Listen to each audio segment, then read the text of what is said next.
How long is Joel out? They say a month. They said they're gonna check him in a month, How many games is that, underdog? 12, 13? at least. Damn. Yeah. Joel Embiid had a successful procedure today to address an injury to the lateral meniscus in his left knee. He will be reevaluated in approximately 4 weeks. Sixers promptly lost. They're 4-11 without Embiid. Well, I'm going to tell you this, Perk. I'm very concerned about this injury because, for one, he's always been injured. Joel Embiid might be the reigning MVP and one of the best players in the league, but is his career going to be ruined by injuries? Could the Sixers star have his career ruined by injuries just like some other superstar centers of the past? Let's take a look at Embiid's NBA career, the injuries he has faced in the past, and some other NBA star centers who've had their careers ruined by injury. Born in Yaoundé, Cameroon, it was always going to be a difficult road for Joel Embiid to get to the NBA. Thankfully, of course, he grew to be a lot taller than most, taking up basketball at 15. Thanks to being spotted by NBA player Luka Mbah-a-Moute, Embiid traveled to the USA and began his career in basketball. After a single season with Kansas, Embiid was seen as an incredibly exciting prospect and was selected third overall by the Philadelphia 76ers, the lone bright spot of their failed trust the process era, which included notable draft busts Markelle Fultz, Jahlil Okafor, and Ben Simmons. Having spent a decade with the Sixers, Embiid's accomplishments are impressive as he gets closer to being 30 years old.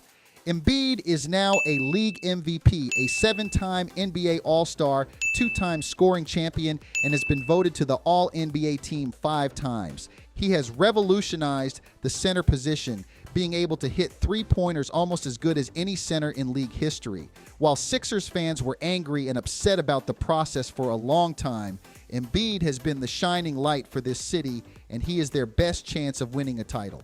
Love it, man. Deserves MVP. We're so excited. We love the Sixers, right? What a boss. And him and his little slippers. He deserves it. You can just see how hard he's worked for it. He probably could have or should have had it the last couple years. There is no doubt that when he chooses to retire, Embiid will be a Hall of Famer and one of the best non-U.S. players of all time.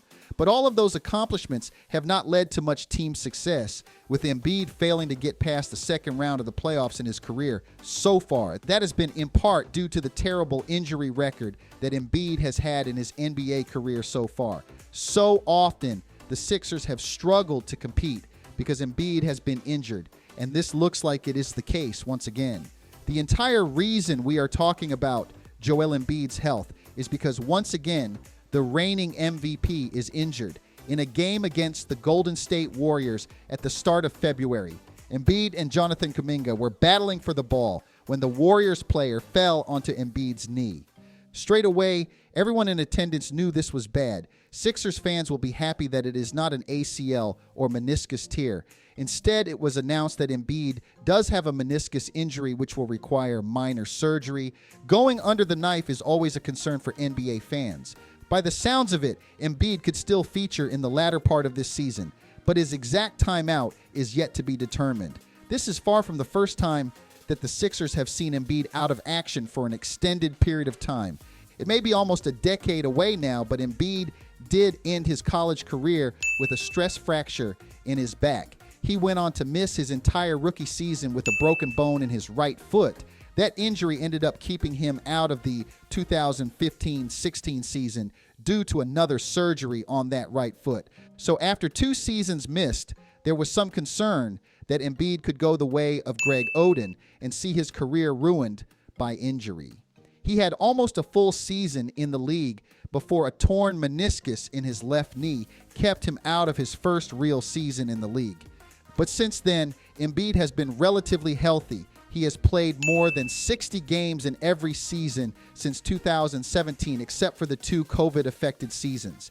Even in the healthier period of his career, Embiid has still struggled with injury and illness. He battled through the 2018 playoffs while still recovering from a fractured eye socket he sustained just a month before the playoffs started.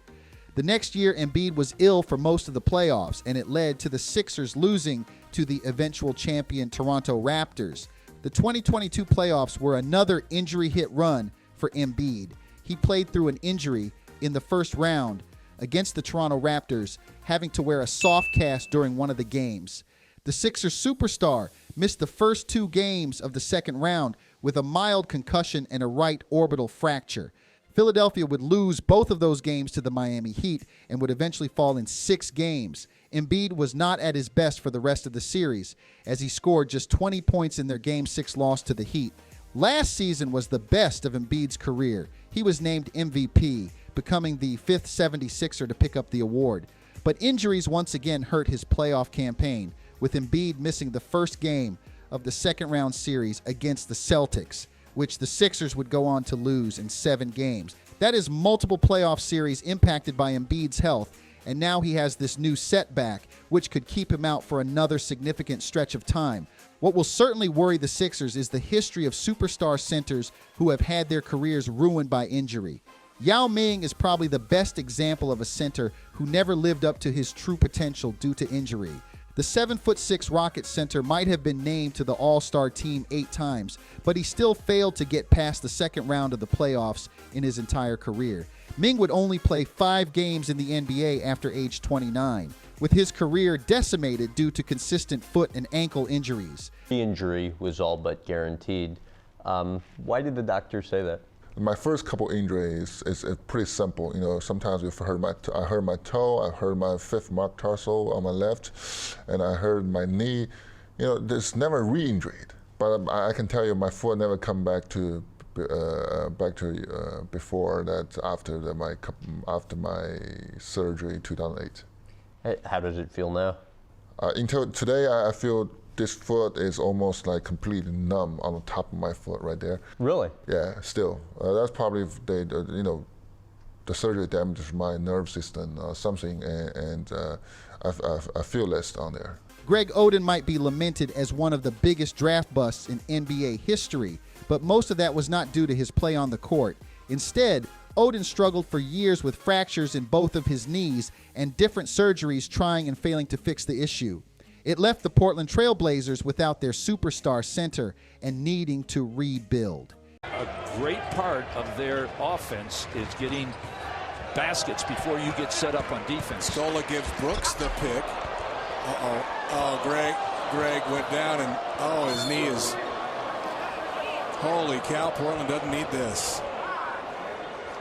Even in today's NBA, we are seeing other examples of big men struggling with injuries.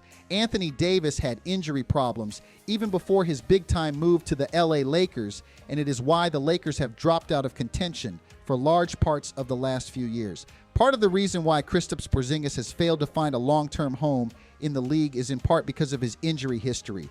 Being over 7 feet tall, 7'2", injuries have meant that Kristaps has only played more than 60 games once in the previous 5 seasons. His injuries have also hurt the Mavericks in the playoffs in the past. The Sixers will be wary of the fact that Embiid has struggled to stay healthy in the most critical times. When you think about the build of an NBA center like Embiid, it is not massively surprising that they are more injury prone. With Embiid being over 7 feet tall, he is going to put more pressure on his knees, ankles, and feet than the average NBA player. Maybe this gives us a bit of an insight into why Embiid has struggled with injuries throughout his NBA career so far. NBA centers tend to be slightly more injury prone than other positions. Now, that is not always the case. Some of Embiid's injuries have nothing to do with his body makeup and instead are freak accidents. His most recent injury was down to Jonathan Kuminga diving on his leg. There is nothing that the Sixers could have done to prevent that injury. The Sixers have been managing Embiid's workload ever since he got into the league. Philly was aware of his injury problems before drafting him, and so Embiid is often rested for back-to-back games, but that doesn't seem to be enough at the moment with the Sixers a below 500 team without the reigning MVP. While Philly have given Embiid a superstar teammate in Tyrese Maxey, it might be smarter for the Sixers to think about getting another big man superstar. Getting into the paint and bullying opposing defenders might be a strong area of Embiid's game, but it can't be helping him stay healthy. The 2024 trade deadline showed that the Sixers are still looking for backcourt help for their superstar. Bringing in Buddy Hield is a great move for this team, but it's not going to help take some of the strain off of Embiid when he gets back. The Sixers should look at how well the Minnesota Timberwolves and Karl Anthony Towns are playing this season. Chris Finch gave his brilliant center another big interior force who is not going to take a lot of shots on offense. Rudy Gobert is the perfect complement for Cat, helping to keep him healthy after an injury-plagued season last year.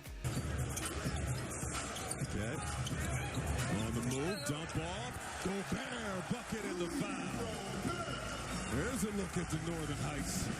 Karl can put the ball on the deck because he's a great jump shooter. You're going to get people to bite on the front fade.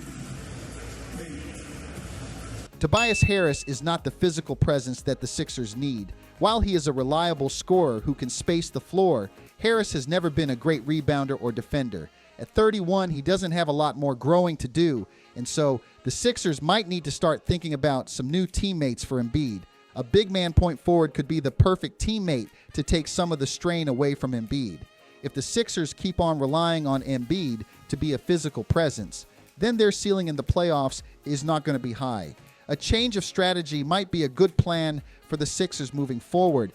Do you think Embiid can stay healthy long enough for the Sixers to compete? Put your thoughts in the comments down below, and while you're down there, hit that like button and subscribe. Speaking of franchise MVP big men, Nikola Jokic, or the Joker, is also pretty damn good. Check out this video to see what no one noticed about him. What?